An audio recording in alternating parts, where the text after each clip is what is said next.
কতদিন চলমান থাকবে এবং আপনি ভবিষ্যতেও আজকে এরকম কার্যক্রম পরিচালনা করবেন কিনা এই বিষয়ে যদি একটু সংক্ষেপে বলবেন। আসসালামু আলাইকুম। আলহামদুলিল্লাহ, আমরা গত বছরের ন্যায় এবার পটুয়াখালী সদর হাসপাতালে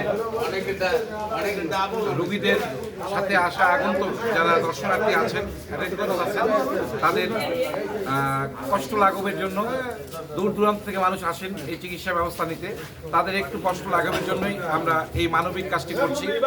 এটা যেহেতু রাজনীতি করি, এটা আমাদের নেতা জনাব তারেক রহমান সাহেব, উনি আমাদেরকে বলেছেন মানুষের জন্য মানবিক কাজ করতে। সেই মানবিক কাজের লক্ষ্য নিয়ে আমরা সামনের দিকে এগিয়ে যাচ্ছি। আমরা মানবিক কাজ করতে চাই। আজকে পটুয়াখালী সদর হাসপাতালে 300-র উপরে যে রোগী আছেন, 300-র উপরে যে আগন্তুক যে দর্শনার্থী আছেন, তাদের মাঝে আমরা সাহারির আয়োজন করেছি।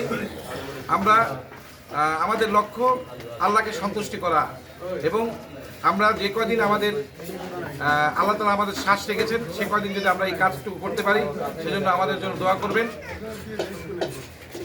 এই মানবিক কাজ করেই যদি আমরা সামনের দিকে এগোতে পারি, এবং আপনারা জানেন যে এখানে যারা রোগী আছেন, তারা কত কষ্ট করে এখানে থাকছেন এবং চিকিৎসা সেবা নিচ্ছেন। এই হাসপাতালের আশেপাশে কোনো হোটেল নেই, সেই দিকটাও বিবেচনা করছি। একটু হলেও মানুষের দুঃখ কষ্ট লাঘব হবে, এই চিন্তা করেই আমরা এই কাজ করছি। আচ্ছা, আপনি আসলে আজকে কতজন মানুষের আর কি বাজেট করেছিলেন আর কি? আচ্ছা, 300-র মতো বাজেট করেছিলাম, কিন্তু 300-র অধিক লোকের খাবার দিয়েছি। পরবর্তী দিনগুলোতে কি আপনার বাজেট সংখ্যা বাড়বে কিনা এরকম? অবশ্যই বাড়বে। আমরা প্রথম দিন আমরা আজকে যে খাবার নিয়ে এসেছি, আমরা পর্যায়ক্রমে এটা আরো বাড়ানোর চেষ্টা করব, চিন্তা ভাবনা করছি। আসলে আমরা আরেকটা বিষয় একটু জানতে চাচ্ছিলাম যে আসলে এরকম যে আপনার যে কার্যক্রম আমরা বিগত বছরও দেখছি, তার না এবছরও দেখছি, কি ভবিষ্যতেও কি এরকম চলমান থাকবে কিনা আপনার? আমরা মানবিক কাজ করতে চাই। যেহেতু আমি যুবদল করি, যুবদলের সভাপতি জনাব মোনায়েম মুন্না এবং সাধারণ সম্পাদক জনাব নুরুল ইসলাম নয়ন আমাদের দিক নির্দেশনা দিয়েছেন মানবিক কাজ করার।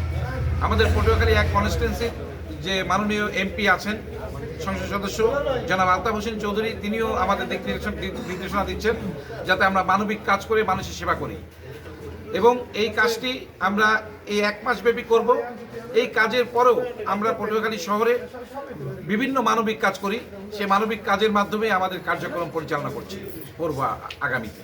কিন্তু আমরা একটু ভিন্নতা দেখতেছিলাম যে একমাত্র পটুয়াখালী জেলা যুবদলের ভিতরে আপনি মানবিক কাজের জন্য যতটুকু আন্তরিক, কিন্তু অন্যান্য যুব নেতাদের ঠিক ততটুকু আন্তরিক আমরা দেখতে পাচ্ছি না। এই বিষয়ে আসলে আপনি কি বলবেন? এটা যার যার ব্যক্তিগত বিষয়। হ্যাঁ, আপনার রাজনীতি করা তো মানুষের সেবা করা, মানুষের সেবার মাধ্যমেই রাজনীতিকে এগিয়ে নিয়ে যেতে হবে। এখন এটা আমি করছি, আমার যে নেতাকর্মী আছে তাদেরকে নিয়ে করছি। আমি মানসিকভাবে আমি আনন্দিত, এবং আমার সাথে যারা রাজনীতি করে তারাও মানসিকভাবে আনন্দিত। আজকের এই কাজের মাধ্যমে আমি আল্লাহর কাছে ফরিয়াদ করতে চাই, হে আরশের মালিক, আপনি আমাদের যে আজকে যে কাজ করেছি, সেই কাজের বিনিময়ে আপনি আমাদের মা বাবা যারা মৃত্যুবরণ করেছেন, আমাদের এখানে যারা কাজ করছি তাদের মা বাবার মৃত্যুবরণ করে তাদেরকে আপনি জান্নাত নসিব করুন। আসলে সর্বোপরি আপনার অন্যান্য যে যুব নেতারা রয়েছে বা ছাত্র নেতারা রয়েছে, তাদের উদ্দেশ্যে আপনার কি বলার থাকবে? আসুন সকলে মিলে ঐক্যবদ্ধভাবে মানবিক কাজের মাধ্যমেই আমরা সামনের দিকে এগিয়ে যাই। জি, ধন্যবাদ আপনাকে। জাযাকাল্লাহ।